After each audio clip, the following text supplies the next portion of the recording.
ሰላም ጤና ይስጥልኝ የተከበራችሁ የገበያ ሚዲያ አድማጭ ተመልካቾቻችን እንደምን አምሽታችኋል። ዛሬ በመካከለኛው ምስራቅ በአሁኑ ወቅት ከዚህ ቀደም ታይቶ የማይታወቅ እጅግ ፈጣን ውስብስብና አደገኛ የጂኦፖለቲካ ማዕበል ውስጥ የምትገኙባቸውን ጉዳዮች እናነሳለን። ዛሬ ዘንላችሁ በቀረብነው የልዩ ጥንቅር ፕሮግራማችን የቀጠናውን የወደፊት እጣ ፋንታ ሊቀይሩ የሚችሉ 3 እጅግ አንገብጋቢ የሆኑ ጉዳዮችን በዝርዝር እንፈትሻለን። በመጀመሪያ ላይ በጋዛ ሰርጥ በአጭር ቀናት ልዩነት ውስጥ የተፈጸሙትን ከፍተኛ የሐማስ ወታደራዊ አዛዦችን የገደሉ ጥቃቶች ተከትሎ የኢራን አብዮታዊ ዘብ ወይም IRGC የእስራኤል መንግስት ከምድር ገጽ መጥፋት አለበት ሲል ያወጣው ቁጣ የተሞላበት መግለጫና በአሜሪካ የሰላም እቅድ ላይ ምን ተጽዕኖ ሊኖረው ይችላል የሚለውን ነጥብ እናነሳለን። ቀጥለን ደግሞ በዋሽንግተንና በቴህራን ዲፕሎማቶች መካከል ተቀርጾ ቢያልቅም በዶናልድ ትራምፕና በሞጅታባ ኻሜኔ ፍጹም ጥንቃቄ የተሞላበት ዝምታ ሳቢያ በአየር ላይ ተንጠልጥሎ ነው የተባለለትን ባለ 60 ቀናት የተኩስ አቁም ረቂቅ ሰነድና ከጀርባው ያለውን ስውር የኒኩሌርና የሆርሙዝ ወሽመጥ የኃይል ሚዛን ፍልሚያን እንመረምራለን። መጨረሻ ላይ ደግሞ አንድ አነጋጋሪ ዘገባን ወደ እናንተ እናደርሳለን። እሱም ምን መሰላችሁ? የቀድሞው ታዋቂው አሜሪካዊ እስራኤላዊ ሰላይ ጆናታን ፓላርድ አዲስ አነጋጋሪ የሆነ ሐሳብ አንስቷል። ወደ እስራኤል ክነሴት ለመግባት የሚያደርገው እንቅስቃሴ ስለመጀመሩ አንስቷል። በዚህ የፖድካስት ቆይታው ላይ ሰላዩ ጆናታን ፓላርድ ቀጣዮቹ የእስራኤል ወታደራዊ ኢላማዎች ግብጽና ቱርክ ሊሆን ይገባል ወይም ሊሆን ይችላሉ ሲል የሰጠውን አስደንጋጩ ቀጠናዊ ስምምነቶችን የሚያፈርሰውን አዲሱ የጦርነት ጥሪን እንመለከተዋለን። ስለዚህ አብራችሁን በመቆየት ልትከታተሉን ጋብዛችኋለሁ። የገበያ ሚዲያን የዩቲዩብ ገጽ ሰብስክራይብ አድርጉ፣ ቪዲዮውን ላይክ አድርጉ፣ ሐሳብ አስተያየታችሁን በኮሜንት መስጫው ላይ አስቀምጡልን። በእነዚህ 3 ዋና ዋና ጉዳዮች ላይ ትኩረት በማድረግ ለቀጣይ ደቂቃዎች አብረን ቆይታ እናደርጋለን። በድጋሚ አብራችሁን ቆዩ። የፋይናንስ ተቋም ማዕከል እንዲሁም የአፍሪካ ህብረት መቀመጫ በሆነችው ሜክሲኮ አባይ ሆምስ ሪል ስቴት የሀገራችን እንዲሁም የዱባይ የህንፃ ንድፍ ባለሙያዎች በዲዛይን የተጠበቡበት ለብዙ አገልግሎቶች የሚውል መንደር እየገነባ ይገኛል። አዋጭነታቸው ጥያቄ ውስጥ የማይገባ ለተደራሽነት ታስበው ዲዛይን የተደረጉ ሱቆቻችን ለሬስቶራንት፣ ለፋርማሲ፣ ለሱፐርማርኬት፣ ለኤሌክትሮኒክስ እንዲሁም ለሌሎች የንግድ አይነቶች የሚውሉ ሲሆን ከ2.5 ሚሊዮን ብር ጠቅላላ ክፍያ ጀምሮ በ20% ልዩ ቅናሽ ያገኟቸዋል። እንዲሁም ለግዠሪ አፓርትመንት ቤቶችን በባለ 1 እና በባለ 2 እንዲሁም በባለ 3 መኝታ ቤት አማራጮች ይዘውላችሁ ቀርቧል። መንደራችን በውስጡ ለእያንዳንዱ ቤት የሚሆን የተሽከርካሪ ማቆሚያ ስፍራ፣ ዘመናዊ የእሳት መቆጣጠሪያ፣ ሰፊ ልጆች መጫወቻ ስፍራ፣ ጂምና ስፓ፣ የመዋኛ ገንዳ እንዲሁም በርካታ አገልግሎቶችን ያካተተ ነው። ከተደረገው ቅናሽ ተጠቃሚ ለመሆን ወይም ተጨማሪ መረጃ ለማግኘት ከስር ባለው ስልክ ይደውሉ። በ0973 68 0564 አሊያም 0963 79 63 87 አባይ ሆምስ ሪል ስቴት። ወደ ቀዳሚው ጉዳያችን ስንገባ የእስራኤል አየር ኃይል በጋዛ ሰርጥ ውስጥ በሚገኙ ከፍተኛ የሐማስ ወታደራዊ መሪዎች ላይ ያነጣጠረ ተከታታይ የተቀናጀና ከባድ የሆነ የአየር ድብደባ ሲፈጽም ቆይቷል። በዚህ ጥቃት በአጭር ቀናት ልዩነት ውስጥ ብቻ የሐማስ ወታደራዊ ክንፍ የሆኑትን የኢዝ አዲዲን አልቃሳም ብርጌድ 2 ከፍተኛ አዛዦች ስለመግደሉ በይፋ ተረጋግጧል። ይህ ክስተት በቀጠናው ላይ እያሳደረ ያለው የስነ ልቦናና ስትራቴጂካዊ ተጽዕኖ እጅግ ከፍተኛ ከመሆኑም በላይ IRGC እጅግ ጠንካራ ቁጣ የተሞላበትና አስፈሪ የተባለ መግለጫን በአስቸኳይ እንዲያወጣ ያስገደደ ትልቅ ሆነት ነው ሆነ የተመዘገበው። የዚህን አስደንጋጭ ክስተት ዝርዝር መረጃ እናንሳም። መጀመሪያ ወደ ጥልቅ ጉዳይ ከመግባታችን በፊት አዲስ የተሾሙት የሐማስ ወታደራዊ ክንፍ ዋና አዛዥ መሐመድ ኦዴህ በጋዛ ከተማ ላይ በተሰነዘረ መጠነ ሰፊና እጅግ ከባድ የእስራኤል አየር ላይ ጥቃት ህይወታቸው ስለማለፉ በይፋ ተረጋግጧል። ይህ ጥቃት የተፈጸመው ግንቦት 18 ቀን 2026 እንደ አውሮፓውያን አቆጣጠር ነው። በወቅቱም ወታደራዊ አዛዡ በመኖሪያ ቤታቸው ውስጥ ብቻቸውን አልነበሩም ተብሏል። በመኖሪያ ግቢው ላይ በተፈጸመው በዚያ እጅግ አስከፊ የነበረው ጥቃት ከሳቸው በተጨማሪ ባለቤታቸውና 3 ህጻናት ልጆቻቸውን ጭምር ህይወታቸው አብሮ ስለማለፉ ተዘግቧል። ይህ ግድያ እጅግ አነጋጋሪና የቀጠናውን ውጥረት በአንድ ጊዜ ወደ ከፍተኛ ደረጃ ያባባሰው ደግሞ መሐመድ ኦዴህ ይህንን ከፍተኛ ወታደራዊ ኃላፊነት የተረከቡትና የቃሳም ብርጌድ መሪነት የተረከቡት ጥቃቱ ከመፈጸሙ ከጥቂት ቀናት በፊት ብቻ በመሆኑ ነው። ይህ ሹመት ለውጥ በአስቸኳይ የተደረገው ደግሞ በቀድሞ ከፍተኛ አዛዥ ላይ እስራኤል ተመሳሳይ ጥቃትን በመፈጸም ገድላቸው ስለነበር ያን የተፈጠረውን የኃይል ክፍተት ለመሙላት እንደነበረ ታውቋል። ከመሐመድ ኦዴህ መገደል 11 ቀናት ቀደም ብሎ ማለትም ግንቦት 7 ቀን 2026 እንደ አውሮፓውያን አቆጣጠር የቀድሞ ከፍተኛ ወታደራዊ አዛዥ ኢዘዲን አልሃዳድ ወይም በወታደራዊ መጠሪያ ስማቸው አቡ ሱሃይብ በተመሳሳይ የጋዛ መንደርና ሰፈር ውስጥ በእስራኤል የስለላና የአየር ላይ ጥቃት ተገድሏል። አቡ ሳይብ ከእስራኤል መንግስት ጋር ለቀናት ወይም ለወራት ሳይሆን ለግማሽ ክፍለ ዘመናት ለሚጠጋ ጊዜ ማለት ነው ለአራት አስርት ዓመታት ያህል በትጥቅ ትግልና በወታደራዊ አመራር ውስጥ የቆዩ እጅግ አንጋፋ የሐማስ ስትራቴጂካዊ መሪ የነበሩ ሰው ናቸው። በዚህ ጥቃት እንደዚሁ ከባለቤታቸው ከሴት ልጃቸውና ከሌሎች በርካታ የአካባቢ ነዋሪዎች ጋር አብረው ተገድለዋል የሚል ሪፖርት ነው የወጣው። ይህ በእስራኤል የተፈጸመው ተከታታይና ፕሪሳይዝ ተብሎ ሊገለጽ የሚችል የግድያ ዘመቻ በሐማስ ወታደራዊ አመራር መዋቅር ላይ ሙሉ በሙሉ መመሰቃቀልና የቁልፍ ሰዎችን የኃይል ክፍተት ለመፍጠር ሆን ብሎ በማለም የተደረገ ነው። የሐማስ ወታደራዊ ክንፍ የሆነው የቃሳም ብርጌድ ከፍተኛ አዛዦቹ በእስራኤል ጥቃት መገደላቸውን በይፋ መረጋገጡን ተከትሎ የተጀመረው ትግል ለአፍታም ቢሆን እንደማይቆምና ይልቁንም ይበልጥ ተጠናክሮ እንደሚቀጥል ሐማስ በይፋ አስታውቋል።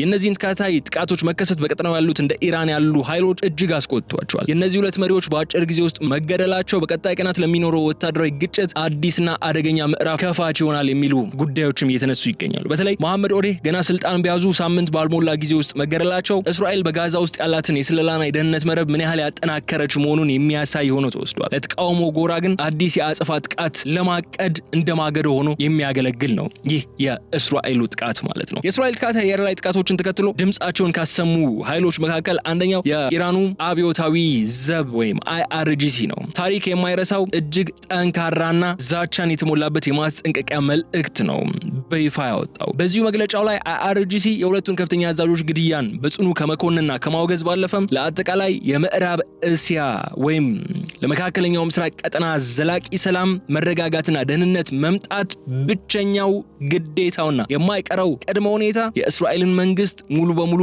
ከምድረ ገጽ መጥፋት መሆኑን በይፋ አውጇል። ይህ የIRGC አዲስ አቋም በቀጠናው የረጅም ጊዜ ዲፕሎማሲያዊ ጥረቶችን ሙሉ በሙሉ ወደ ጎን በመተው የጦርነት ድባቡን እጅግ ከፍተኛና አደገኛ ወደሆነ ምዕራፍ ያሸጋገረ ነው። የኢራን አብዮታዊ ዘብ ኃይል ባወጣውና በመገናኛ ብዙሃን እንደነ ፕሬስ ቲቪ በመሳሰሉ መገናኛ ብዙሃን በተሰራጨው በዚሁ መግለጫ ላይ በግልጽ እንደሰፈረው ከሆነ ይህ ህፃናትን ያለምንም ርህራሄ የሚገድል ንጹሃንን የሚያጠፋና እኩይ የሆነ አገዛዝ ከምድረ ገጽ ላይ ሙሉ በሙሉ ተደምሶ እስካልተወገደ ድረስ የቀጠናው ህዝቦች ፍጹም ሰላምን፣ እረፍትና ደህንነትን ሊያገኙ አይችልም ያለው IRGC የሁለቱ ከፍተኛ ወታደራዊ መሪዎች መሐመድ ኦዴህና እዘዲን አልሃዳድ እንዲሁም ልጆቻቸው በዚህ ጥቃት መገደላቸው የእስራኤልን አዳኝ፣ ጨካኝ፣ አስከፊና ሰይጣናዊ ባህሪ በድጋሚ ለመላው ዓለም በተግባር ያሳየ መሆኑን ገልጿል IRGC። ነገር ግን ይህ አይነቱ የተራቀቀ የአየር ጥቃትም ሆነ የታለመ ተከታታይ የግድያ ዘመቻ በተቃውሞ ጎራ ውስጥ የሚገኙ የሐማስ ወታደሮች መንፈስ በምንም መልኩ ሊሰብር ወይም ሊያዳክም እንደማይችልም የኢራን ወታደራዊ አመራሮች በጽኑ እንደሚያምኑ ገልጿል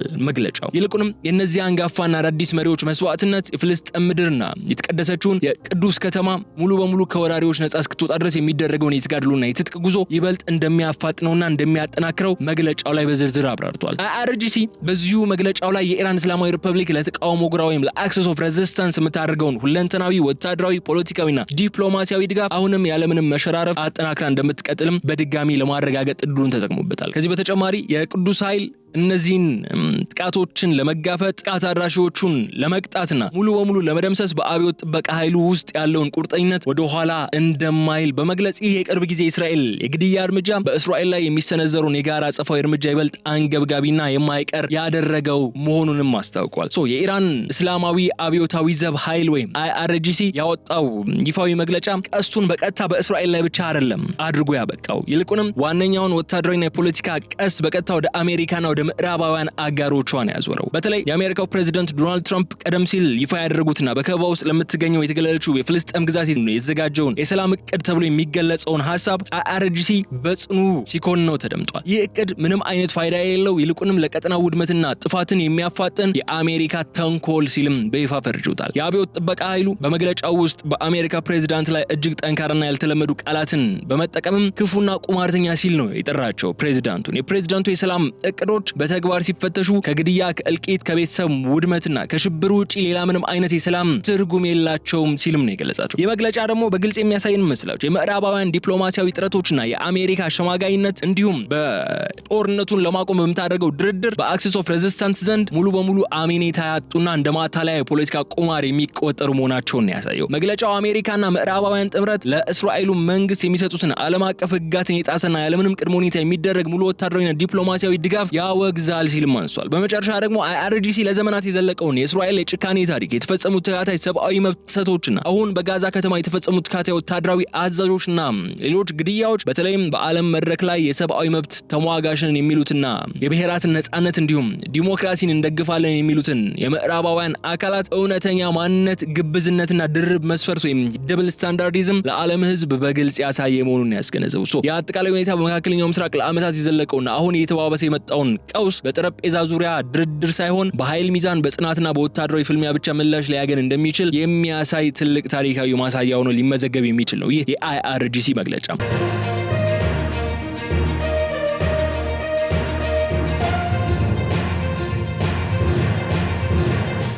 IRGC እንደዚህ አይነት መግለጫ በሚያወጣበት ቅጽበት ደግሞ ሌላ ነገር ሰምተናል አይደል? ትላንት ምሽት እሱም በመካከለኛው ምስራቅ ለዓመታት የተቀጣጠለውና ቀጠናውን ወደ ከፋ ክልላዊ ጦርነት አፋፍ ላይ እየገፋው የመጣውን ከፍተኛ ውጥረት የነገሰበት የጦርነት ሂደት በጊዜያዊነት ያደርገዋል የተባለውን የ60 ቀናት የተኩስ አቁም የጋራ መግባቢያ ሰነድ ወይም MOU ሜሞራንደም ኦፍ አንደርስታንዲንግ በዋሽንግተንና በቴህራን ከፍተኛ ዲፕሎማቶችና ተደራዳሪዎች ደረጃ ሙሉ በሙሉ ተቀርጾ ቢያልቅም ስምምነቱ በተግባር መሬት ላይ እንዳይውል ግን የመጨረሻውና እጅግ ወሳኝ የሆነው ነጥብ የሁለቱ ሀገራት መሪዎች ይሁንታ ባለማግኘቱ ምክንያት በአሁኑ ወቅት ሂደቱ ሙሉ በሙሉ ቆሞ አየር ላይ ተንጠልጥሎ የሁለቱ ሀገራት መሪዎች ምላሽ እየተጠባበቀ ይገኛል የሚል ነጥብን ተነስቷል። ይህ ጉዳይ እዚህ ላይ እንዲደርስ ማክሰኞ ዕለት የተደረገ አንድ ወሳኝ የድርድር ምዕራፍ እንደነበር ተነስቷል። እሱም የኢራን የልዑካን ቡድን ሰነዱን ለመፈረም ዝግጁ መሆኑና በአብዛኞቹ አንቀጾች ላይ ከስምምነት መድረሱን በይፋ ያሳወቀበት የኳታሩ ጉዞ ነው ተብሏል። የአሜሪካው ፕሬዝዳንት ዶናልድ ትራምፕ በMOU ላይ ዝርዝር ጉዳዮችን ሪፖርት በጥልቀት ያደመጡ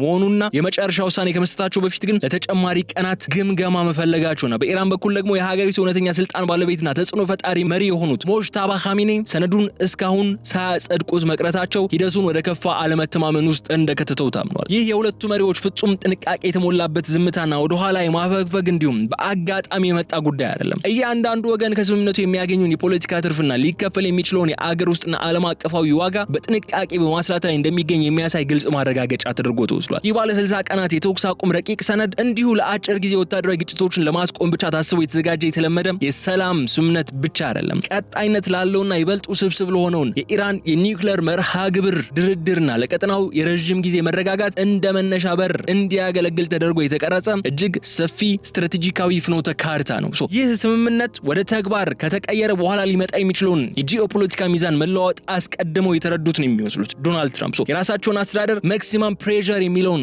ስልት ፖሊሲ ሳይሸረሽሩና በኢራን ላይ የያዙትን ጠንካራ አቋም ሳያላሉ ይህንን ስምምነት ለአሜሪካ ብሔራዊ ጥቅም በሚጠቅም መልኩ እንዴት ማጽደቅ እንደሚችሉ ከደህንነት አማካሪዎቻቸው ጋር አሊያም ከእስራኤል ጋር እየመከሩበት ይገኛሉ የሚሉ ሐሳቦች እየተነሱ ይገኛሉ። በሌላ በኩል ደግሞ በቴህራን በኩል ስልጣናቸውን እያጠናከሩ ያሉት ሞጅታባ ኻሜኒ ይህንን ስምምነት በቀላሉ ከተቀበሉት በሀገር ውስጥ የሚገኙ ጠንካራ አቋም ያላቸው ወታደራዊ አዛዦች እነዛ እስራኤል እስካልተወገደች ድረስ በቀጠናው ሰላም አይኖርም የሚሉ የIRGC ኮማንደሮች እንደ ድክመትና ለአሜሪካ እጅ መስጠት እርምጃ አድርገው ሊተረጉሙት ስለሚችሉ በኢራን ውስጥ የስልጣን ሽግግርና መዋቅር ውስጥ ያላቸውን ፍጹም የበላይነትም ሊያሳጣቸው የሚችል ሂደት ስለሆነ የውጭ ፖሊሲ እርምጃቸውን እጅግ በዘገየና ውስብስብ በሆነ መንገድ እየመሩት ይገኛሉ ተብሏል።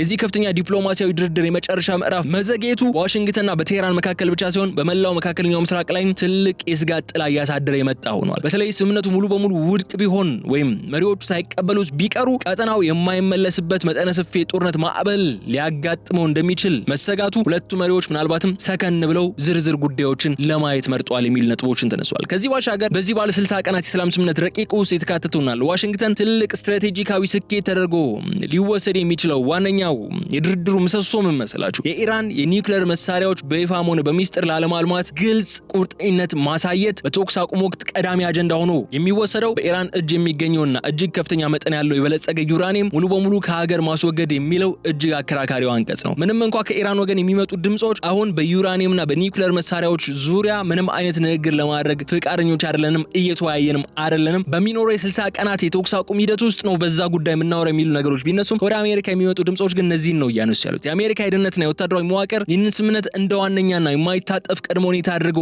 አስቀምጦ ቴህራን ወደ ኒውክሌር መሳሪያ ታጣቂነት ለመሸጋገር የሚያስፈልጋትን አጠቃላይ የጊዜ ገደብ ወይም የኒውክሌር ብሬክአውት ታይም ሙሉ በሙሉ ለማኮላሸትና የቴክኖሎጂ መሰረቷን ለማዳከም እየጣረ ቢሆንም ይህ ጉዳይ በእስላማዊው ሪፐብሊክ እንዲሁም በአይአርጂሲ የሀገሪቱን ሉዓላዊነት አሳልፎ የመስጠት እርምጃ ተደርጎ በመወሰዱ ምክንያት ከፍተኛ ውስጥ ክርክርና የፖለቲካ ተቃውሞን ሊቀሰቅስ የሚችል ሁኔታ ሊፈጥር ይችላል። በሌላ በኩል ግን የኢራን ከፍተኛ ብሔራዊ ደህንነት ምክር ቤት አባላት በድርድሩ ወቅት ሀገሪቱ ምንም አይነት ሁኔታ ልትደራደርባቸውና ልታጥፋቸው የማይችላቸው የራሷ ጽኑ ቀይ መስመሮች በግልጽ በማስቀመጥ ምላሻዋን እየሰጠች ስለመሆኑ ያነሳሉ።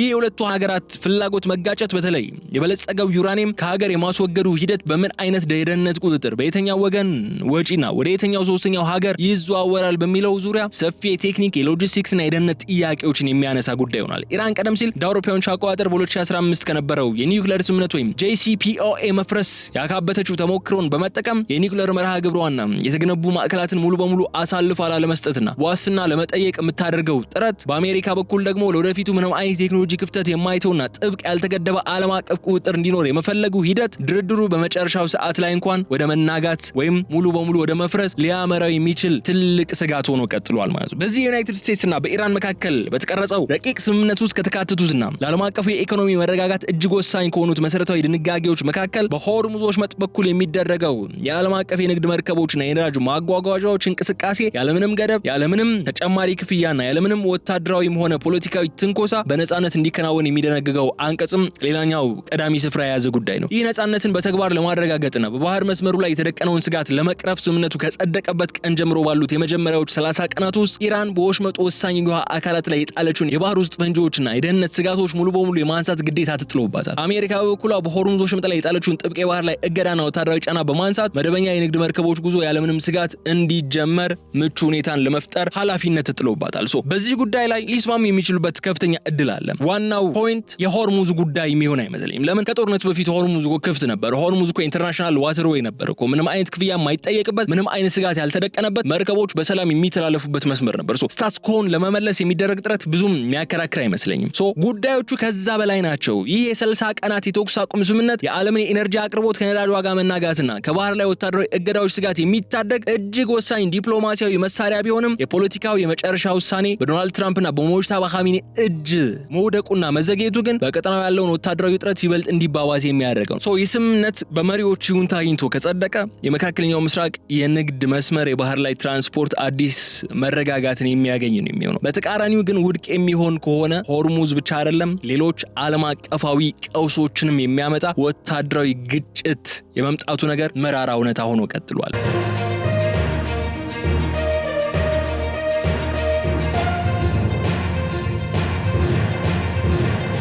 ይህንን ብለን ወደ መጨረሻው ጉዳያችን ስናመራ የተከበራችሁ የገበያ ሚዲያ ተከታታዮቻችን የኢራኑ ጦርነት በዚህ ሁኔታ መጨረሻው ምንድነው የሚለው ነገር ባልታወቀበት ሁኔታ የቀድሞው የአሜሪካ የባህር ኃይል መረጃ ተንታኝና ለ25 ዓመታት ያህል በእስራኤል የሰላይነት ሚናው በአሜሪካ እስር ቤት ለዓመታት ማቆ የተፈታው ታዋቂውና አወዛጋቢው ግለሰብ የእስራኤል ሰላይ ነው የሚባለው ግለሰብ ጆናታን ፖላርድ በቅርቡ በሰጠው እጅግ አስደንጋጭ አንድ ቃለ ምልልስ ቀጣዮቹ የእስራኤል ቀጥተኛ ወታደራዊ ኢላማዎች ግብጽና ቱርክ ሊሆኑ ይገባል የሚል ሐሳብን አንስቷል። ይህ መግለጫ እስራኤል በአሁኑ ወቅት በጋዛ ሰርጥና በደቡብ ሊባኖስ ያካሄደች ያለውን መጠነ ሰፊና እጅግ አውዳሚ ጦርነት ተከትሎ ቀጠናዊ ቀውስ ወደማያልቅ አህጉራዊ እልቅትና አዲስ የክልል ሽግሽግ ሊያመራ የሚችል መሆኑ ፍንጭ የሰጠ እንዲሁም የዓለም ታላላቅ መገናኛ ብዙሃኖችና የደህንነት ተንታኞች ትኩረት ያገኘ ጉዳይ ሆኗል። ጆናታን ፖላርድ ለእስራኤሉ ቻናሎች በሰጠው መግለጫ ወይም የፖድካስት ቆይታ ነበር የነበረው እስራኤል አሁን ባለው ወታደራዊ ቁመናዋ ጠላቶቿን በቁርጠኝነት ማሸነፍ እንዳልቻለችና አሁን ያለውን የቤንያሚን ኔታንያሁ አመራር ህዝቡን በሐሰተኛ ወታደራዊ ስኬቶች እየሸወደው ነው ሲል በጽኑ ይከሳል። እንደርሱ ስልታዊ ትንተናና እምነት ከሆነ የእስራኤል እውነተኛ ስጋትና ቀጣይ ወታደራዊ እርምጃዎች ሊያነጣጥሩባቸው የሚገቡት ሀገራት የሐማስ ታጣቂዎች ወይም የሂዝቦላውን ቡድን ሳይሆን ቀጥተኛ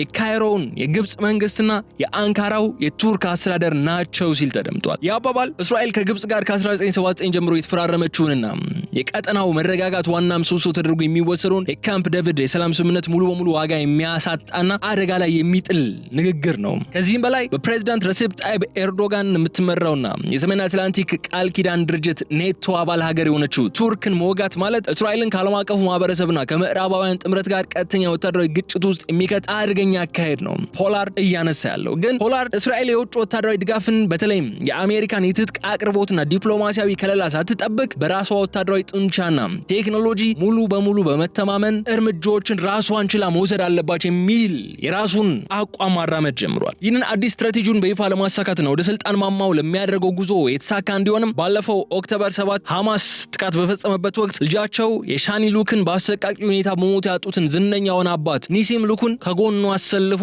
እየተንቀሳቀሰ ይገኛል። ሁለቱ በጋራ በመሆን አዲስ የፖለቲካ ንቅናቄና ፓርቲን በመመስረት ለቀጣዩ የእስራኤል ክነሴት ምርጫ ለመወዳደር ዝግጁ ስለመሆናቸውም ገልጿል። ጉዳዩ ከተራ የግል አስተያየትነት ወደ ቀጥተኛ የሀገር መሪነት ፖለቲካ አጀንዳነት የሚያድግበት እድል አለ ማለት ነው። በሆነ ምክንያት በሆነ አጋጣሚ በሆነ ድል ፖላርድ ራሱን በክነሴቱ ውስጥ የሚያገኝበት ወይም እስራኤልን የሚመራ እድል የሚያገኝበት ሁኔታ ከተፈጠረ ሰውየው እቅዱን አስቀድሞ እያሳየ ነው። እኔ ሐማስና ሂዝቦላህን ሳይሆን ግብጽና ቱርክን ነው ታርጌት ማድረግ ያለብኝ የሚል ሐሳብ ነው እያነሳ ያለው። የፖላርድን ንግግር የአንድ ተራ ግለሰብ ወይም የአንድ ሰላይ ጩኸት ብቻ ተደርጎ በፍጹም ሊወሰድ አይችልም። ያሳሰብ በአሁኑ ወቅት በእስራኤል ፖለቲካ በሰፋሪ ማህበረሰቦችና በሀገሪቱ የደህንነት መዋቅሮች ውስጥ በስፋት እየተቀረጸ ያለው በስፋት የሚታመንበትን የግሬተር እስራኤል የመመስረት ፍላጎትና ምኞት ፍንጭ የሚያሳይ ነው። ፖላርድ ግብጽና ቱርክ እንደዋና ቀጣይ ስጋት የፈረጀበት ስልታዊ ምክንያቱ እነዚህ ሀገራት በጋዛ ጉዳይ ላይ ያላቸውን ዲፕሎማሲያዊ፣ ሰብአዊና ወታደራዊ ተጽዕኖን ለመስበር ካለው ጽኑ ፍላጎት የመነጨ ስለመሆኑ ይገልጻል።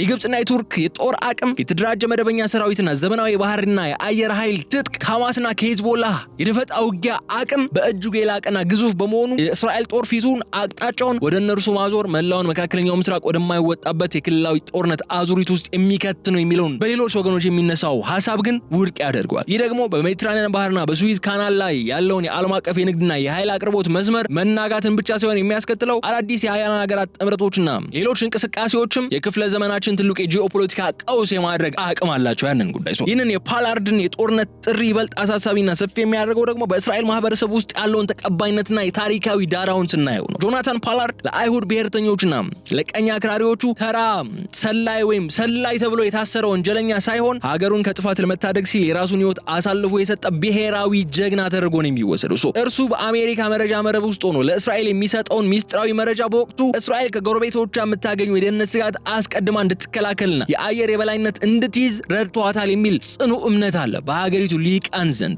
አሁን ከ30 ዓመታት በኋላ ወደ እስራኤል ተመልሶ የፖለቲካ ፓርቲ ላይ ተሳትፎ ለማድረግ ሲንቀሳቀስ ያ የቆየው የደህንነት ስጋትና የብሔርተኝነት ስሜት በአዲሱ የእስራኤል ትውልድ ላይ እንደገና እንደ እሳተ ገሞራ ለመቀስቀስ ነው እየጣረ ያለው። ይህ ትውልድ ደግሞ ከጥቅምት 7 ኦክቶበር 7 ጥቃት በኋላ ከፍተኛ የተጎጂነት ስነ ልቦና፣ የደህንነት ስጋትና የእልህ ስሜት ውስጥ ያለ በመሆኑ ምክንያት የፖላርድን ግብጽና ቱርክን አስቀድመን መምታት አለብን የሚለው የቅድመ መከላከል ጥቃት ፕሪኤምፕቲቭ ዋር ስትራይክ ጽንሰ ሐሳብ በቀላሉ ሊሸጠው የሚችልበት እድልን ያመቻቻል። ይህ ሁኔታ በእስራኤል የፖለቲካ ልሂቃን መካከል ያለውን የሐሳብ ክፍፍል ወደ መስመር በማውጣትና ወደ መካከለኛው ምስራቅ ፍጹም ትርምስ ሊገፋበት የሚችል እድል አለ። ጆናታን ፖላርድ ለእስራኤሉ ቻናል 7 በሰጠው ዝርዝር ቃለ መጠይቅ ላይ በግልጽ የተናገረው ነገር የጋዛ ሰርጥን የደህንነትና የፖለቲካ ቀውስ ለአንዴና ለመጨረሻ ጊዜ ለመፍታት አሁን ያሉትን የጋዛ ፍልስጤማውያን ነዋሪዎች በሙሉ ያለምንም ቅድመ ሁኔታ በኃይል ጠራርጎ ማስወጣት ብቸኛውና የመጨረሻው አማራጭ ነው ብሎ ያምናል። ኔታንያሁም ሙሉ በሙሉ በዚህ ሐሳብ ባይስማሙም ፐብሊክሊ በሚያምኑት ማለት ነው አሁን ጋዛ ስትሪፕን 70% መቆጣጠር አለብን የሚል ሐሳብን አንስተዋል አይደል? 60% ቁጥጥር አላቸው፣ 10% በማስፋት እቅድ አላቸው። ብዙ የሚራራቁ ፍላጎቶች አይደሉም። ፖላርድ 100% ነው የሚለው፣ ኔታንያሁ 70% ድረስ የሚል አቋም እንዳላቸው በቅርብ ቀናት አንስተናል። እንደ ፖላርድ እቅድ ከሆነ ፍልስጤማውያኑ ከወጡ በኋላ ጋዛን ሙሉ በሙሉ በእስራኤል ወታደራዊና አስተዳዳሪ ይዞታ ስር በማድረግ በአይሁድ ሰፋሪዎች እንደገና በአዲስ መልክ መገንባት ያስፈልገናል የሚል ሐሳብን አንስቷል። ይህ አይነቱ ይፋዊ ንግግሮች ሰዎችን በኃይል የማፈናቀል ጥሪ በዓለም አቀፍ ሕግጋትና በተባበሩት መንግስታት ድርጅት መመሪያዎች መሰረት የጦር ወንጀል ተብሎ የሚያስጠይቅ ቢሆንም በፖላርድ አዲስ በሚመሰረተው ፓርቲ ውስጥ ግን እንደ ቀዳሚና ዋነኛው የመፍትሄ መርህ ተደርጎ ስለመቀመጡ ነው መረጃዎች ይወጡ ያሉት።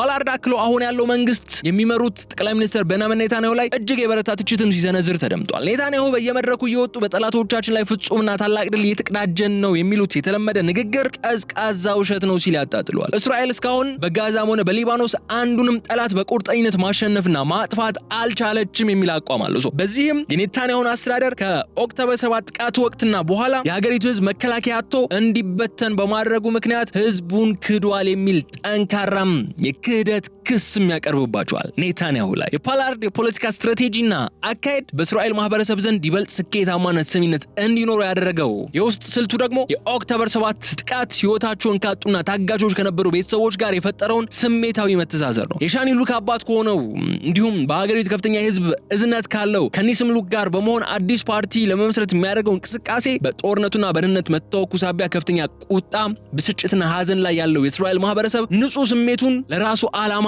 ለመጠቀም የሰራው ስልታዊ የፖለቲካ ቁማር ብለን ልንገልጾ ምንችል ነው። ፖላርድ ራሱን በአሜሪካ እስር ቤት ለረጅም ዘመን እንዳቆየ ሰው በመንግስት እንደተረሳና እንደተከዳ አድርጎ የሚቆጥር ሰው ነው። ከጥቅምት 7 በኋላ መንግስት እንክብካቤና ጥበቃ የነፈጋቸውና የከዳቸው የመሰላቸውን የእስራኤል ዜጎች እንዲሁም የተጎጂ ቤተሰቦችን የስነ ልቦና ቁስል በቀላሉ መጋራትና ወደ ፖለቲካ ድጋፍ መለወጥ እንችሏል። ይህ ቢሆንም ግን ምንም እንኳ አሁን ባለው ሁኔታ የኔታንያሁ ወታደራዊ አመራር ደካማ ነው የሚል ጠንካራ ትችት ቢሰነዘርበትም ከምርጫው በኋላ ኔታንያሁ የትብብር መንግስቱን መስርቶ የሚመሩ ከሆነ ከእርሱ ጋር ጥምረት ለመፍጠርና ስልጣን ለመጋራት ዝግጁ መሆኑንም ግን አልሸሸገም። ሀፋፍ ድምፅን አግኝተው ኔታንያሁና ፖላርድ ወደ ክነሴቱ የሚገቡበት እድል ካለ ኮአሊሽን ፈጥረው አብረው ከኔታንያሁ ጋር ለመስራትም ፍቃደኛ ስለመሆኑ አንስቷል። በዚህም አለበዛ ግን የራሱን እቅዶች የጋዛን ሁኔታ በምን መልኩ እንደሚፈታው የቀጣይ እስራኤል ታርጌቶች ቱርክና ግብጽ መሆን አለባቸው የሚሉ ሐሳቦችንም እያራመደ ራሱን ወደ እስራኤል የፖለቲካ መድረክ እያስገባ ነው ያለው። ስናጠቃልለው ግን የተከበራቸው የገበያ ሚዲያ ተከታታዮቻችን ዮናታን ፖላርድ በ1980ዎቹ አጋማሽ በአሜሪካ የባህር ኃይል መረጃ መዋቅር ውስጥ በከፍተኛ ኃላፊነት ላይ እየሰራ ለሁለት አስርት ዓመታት ያለ እጅግ ሚስጥራዊና ስልታዊ የሆኑ የአሜሪካ የደህንነት መረጃዎችን ለእስራኤል አሳልፎ ሰጥቷል የሚል ታሪክ ያለው ሰው ነው። ይህ ደግሞ በአሜሪካ ታሪክ በሀገሪቱ ላይ ከፍተኛ ጉዳት ካደረሱ የስለላ ወንጀሎች አንዱ ተደርጎ ይወሰዳል። እርሱ በወቅቱ የፈጸመው ይሄው ታላቅ ስራና የክህደት ተብሎ የሚጠራ ወንጀል በዋሽንግተንና በተለያዩ የመረጃ መረብና የደህንነት ተቋማት መካከል እስከዛሬ ድረስ ያልተሻረና ለረጅም ጊዜ የሚዘልቅ የጥርጣሬና የፍርሃት ጥላን ጥሎ ማለፉ ይታወሳል። ፖላርድ በ2015 ከረጅም ዓመታት ስር በኋላ ተፈቶ በ2020 ወደ እስራኤል ሲያመራ በጠቅላይ ሚኒስትር ቤንያሚን ኔታንያሁ የክብር አቀባበል ተደርጎለት የነበረ ቢሆንም እንኳን አሁን ግን በአሜሪካ የዲፕሎማሲና የደህንነት ክበቦች ውስጥ እርሱ የያዘውን አዲስ የፖለቲካ መስመር ከፍተኛ ስጋትን ፈጥሯል። አሜሪካ በእስራኤል ላይ የምታደርገውን ወታደራዊና የትጥቅ ድጋፍ በማንኛውም ምክንያት የምታቀብ ወይም የምትቀንስ ከሆነ እስራኤል የዋሽንግተንን ፍላጎት ሳትጠብቅ ራሷን ችላ ጦርነት አድማሷን ወደ ጎረቤት ሀገራት ማስፋት አለባት የሚለው የፖላርድ አዲስ ሀሳብ ዋሽንግተን በተለያዩ የውጭ ፖሊሲ ላይ ያላትን የቁጥጥርና የመሪነት አቅም በቀጥታ የሚገዳደርና ክልላዊ ስምምነቶችን የሚያፈርስ ሆኖ ነው የተገኘው። ሌላኛው በአሜሪካ የስለላ ድርጅት ውስጥ በሲአይኤ እና በዋይት ሃውስ ከፍተኛ ባለስልጣናት ዘንድም ታላቅ መደናገጥና ቁጣን የፈጠረ ክስተትን ማንሳት እንችላለን። የፖላርድ አዲሱና ያልጠበቀው ዲፕሎማሲያዊ እንቅስቃሴ እንዲሁ ዝም ብሎ የተመለከቱት አልነበረም። አዲሱ የአሜሪካ አምባሳደር ማይክ ሃክቢ በኢየሩሳሌም በሚገኘው የአሜሪካ ኤምባሲ ውስጥ ዮናታን ፖላርድን በሚስጥር አግኝተው በረጅም ሰዓታት ውይይት ማናገራቸውም ይፋ ተደርጓል። ይህ ስብሰባ ይፋዊ ባልሆነ መንገድ የተካሄደና ከፍተኛ የአሜሪካ ደህንነት ባለስልጣናትን ያስቆጣ የነበረ ቢሆንም ፖላርድ አሁንም ቢሆን ለአሜሪካ መረጃዎችን በመስረቁና ለቴልአቪቭ በመስጠቱ ምንም አይነት የጸጸት ስሜት እንደሌለው በተደጋጋሚ ስለመግለጹ ተነስቷል። ይልቁንም አሜሪካ ለእስራኤል ህልውና መስጠት ያለባትን እጅግ ወሳኝ የሆኑ መረጃዎችን ሆን ብላ ደብቃለች የሚል ጽኑ እምነት እንዳለው ይነሳል። ይህ አይነቱ የአስተሳሰብ መስመር አሁን ካለው የጋዛና የሊባኖስ መጠነ ሰፊው ጦርነት አልፎ በቀጠናው አዳዲስ ግጭቶችና የሃይማኖት ጦርነቶችን ለመቀስቀስ ለሚፈልጉ አክራሪ ኃይሎችም ትልቅ ማገዶ ሊሆን የሚችል ነገር በመሆኑ ምክንያት የአሜሪካውን ቀጠናዊ ጥቅም በእጅጉ የሚጎዳ እንደሆነ ይረዳሉ አሜሪካኖች።